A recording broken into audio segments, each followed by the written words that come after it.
সরকারি বিমান সংস্থা ইন্ডিগোর একটি ফ্লাইটে প্যানিক অ্যাটাকের শিকার হওয়া সেই যাত্রী হুসাইন আহমেদ মজুমদারের তিনি ওই ঘটনা বর্ণনা করতে গিয়ে বলেন, তিনি যখন ভয় পাচ্ছিলেন তখন অন্য এক যাত্রী তাকে চড় মেরে বসেন। জানান সেদিন আসলে কি ঘটেছিল। ভারতের আসাম রাজ্যের কাছাড় জেলার বাসিন্দা ৩২ বছর বয়সী হুসাইন আহমেদ বলেন, গেল বৃহস্পতিবার তিনি মুম্বাই থেকে কলকাতা হয়ে শিলচর যেতে ইন্ডিগো ফ্লাইটে চড়েছিলেন। মাঝ আকাশে তিনি প্যানিক অ্যাটাকের শিকার হন। উড়োজাহাজ অবতরণের পর কেবিন ক্রুরা তাকে বিমান থেকে নামতে সাহায্য করছিলেন। ঠিক সেই সময়ে হাফিজুল রহমান নামের অন্য এক যাত্রী হঠাৎ তাকে চড় মেরে বসেন।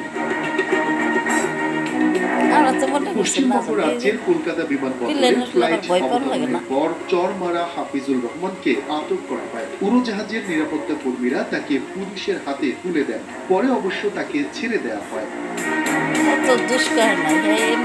হুসাইন আহমেদ বলেন, আমি দিবাগত রাত 2টায় উড়োজাহাজে উঠেছিলাম। তখন খুব ভয় পাচ্ছিলাম, শরীর কাঁপছিল। তাই এক যাত্রীর পাশে গিয়ে বসি। তার নাম জিজ্ঞেস করলে তিনি বলেন হাফিজুল রহমান। আমি বুঝতে পারি তিনি মুসলিম, তাই আমি তাকে সালামও দিয়েছিলাম। তখনও আমি নার্ভাস ছিলাম। সেটা দেখেই তিনি নিয়ন্ত্রণ হারিয়ে আমাকে 3 থেকে 4 বার চড় মারেন।